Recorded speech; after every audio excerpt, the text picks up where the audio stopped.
latest and greatest from Zhiyun, the Crane 2S. This episode is sponsored by Zhiyun. That means this is not a review, but just like an overview, impressions. And that also means time to give back to you guys. We're gonna be giving away one of these bad boys. All you gotta do is subscribe to the channel, follow me on Instagram, and then comment down below with your Instagram handle. And one of you will win the new Crane 2S. Thank you guys for sponsoring this video. Now it's time to open this bad boy up and see what it's capable of. Ooh.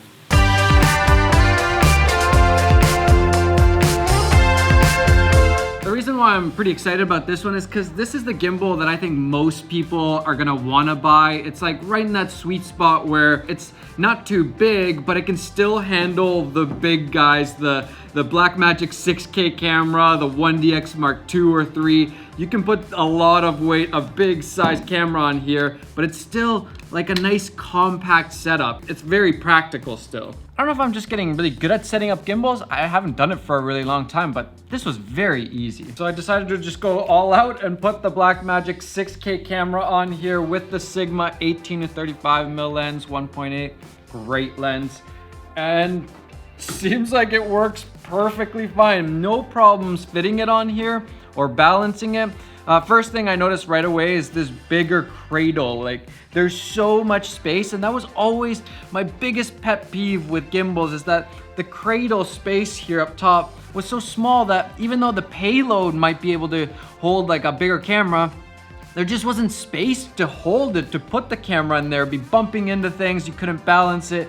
This, like, that's a pretty big camera. No problems at all. Also, now we have the locking mechanisms on all the different axes. I very much like that, especially when you're packing it up, putting it in your bag or wherever. It's really nice to have it just like in a compact little package. It's not gonna be flopping around everywhere. One of the things I noticed right away setting this up is that the locking mechanisms don't really like let go until the very last bit. So if you've ever balanced a gimbal, you go and unlatch or unlock, and then right away this would drop or move, but here it doesn't really move until I move the latch that very last little bit, and then it starts to move.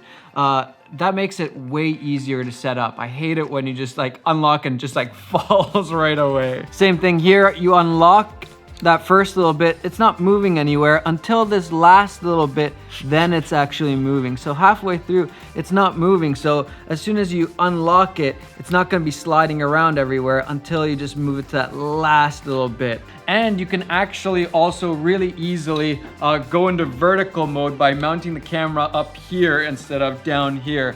Very impressive, no extra accessories needed. There's also a carbon fiber handle. They've been working on the algorithms for even smoother movement, and now we have 6 different gimbal modes or like movement modes. We got pan following, locking following, full range POV, vortex, and go mode. And this gimbal goes for $599 US.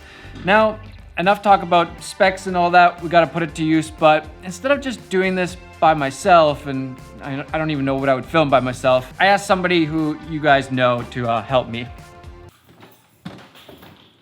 It's the man himself! It has been a while. It's been a good minute. How's that YouTube life? Good, I'm enjoying it. Just rolling in the money, right? Yeah, totally. That's how that works. What do you think of the new wall? That looks so cool. It looks way better now, eh? It came together really nice. Yeah, It's a great idea. I'm so pumped on it. It feels like a totally different office now all of a sudden. It really does. I just keep filming everything on this wall because it looks better.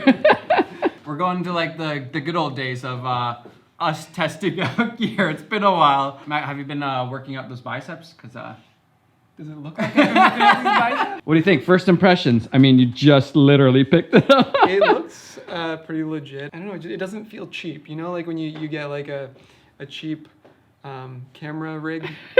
You don't want to offend anybody right here, but I'm trying to use my words. I agree. It feels very legit in every way so far. And I just set that up in like I haven't set up a gimbal in so long, and I did that in no time at all. I feel like the best thing is like how big the cradle is. Like that's a big camera there, and no problems at all setting that up.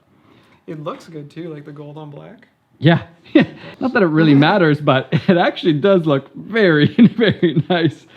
All right, Matt, should we do it like the good old days and go test this thing out? Absolutely.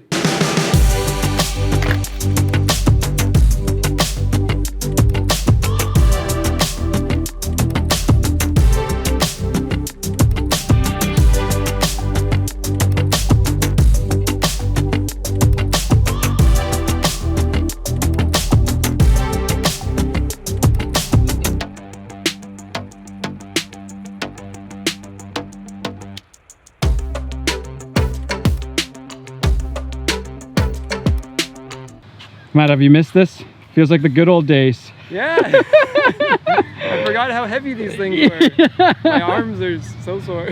How's the YouTube life been? It's been good. It's been a lot of fun. It's always an adventure. You're doing good so far. I'm proud. Thank you. Yeah, I mean, couldn't have done it without you.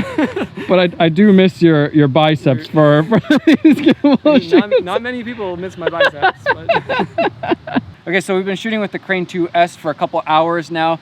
Getting a little sweaty. Interesting new feature that I haven't seen on the other gimbals is that it has a sleep mode where you can actually shut off the motors without having to turn off the whole gimbal, which is really handy when you need to tweak things or just change things around or, you know, fiddle with a camera. That sounds like a little thing, but it ends up saving you quite a bit of time. It's in the sleep mode now. The gimbal's still on, but motors are off. One of the most interesting things about the Zhiyun system is the transmount image transmission system. So you can actually attach this little image transmitter and then you're gonna get a feed to your smartphone or some sort of external monitor. That's a really great add-on, not only if you're working with like a director or something like that, but also just mounting a smartphone wherever you need to see what you're filming. Matt, what do you think about the Blackmagic? I mean, the image quality looks fantastic. It looks insane. I'm missing autofocus. Yeah. We chose like the worst camera for this little video because A, this screen is not a tilt screen. I wish it had a flip LCD screen. And then, yeah, no autofocus. Just really limits the gimbal moves that we can do. Made it a little challenging. Just a little. A little bit. Either filming with gimbals is hard work or we're just out of shape.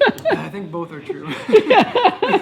Although I have been running quite a bit, so I feel like I should. My muscles are probably just weak as can be.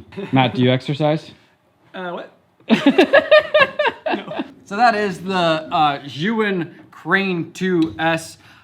We had a lot of fun with it. And it's interesting because I think we're at a place with gimbals where there aren't these like some of you might be thinking, well, there aren't that many like big changes. And I think that's kind of true, but it's the little things that make a massive difference. Just like the size of this cradle, for example. I can't tell you how many times I've struggled with getting cameras on gimbals and just all the little new things. And then more importantly, it's the stuff inside, the algorithms, all that are gonna make the big difference in the end. Matt, you got any final thoughts here? Do you wanna come back and just work at the office? I'm just kidding. Don't answer it. Don't answer. It's funny because I love editing my own stuff, but man, especially when I'm reviewing stuff, it is just so much easier and better having somebody help me. So yeah, that's my way of saying I miss you, Matt. I miss you too. And if you want to win this thing, just make sure to subscribe to the channel and follow me on Instagram. Best of luck. Do you know what time this video has to be done for? When? 6 a.m. tomorrow. Oh my gosh. Do you wanna sit down and edit for a minute? Okay.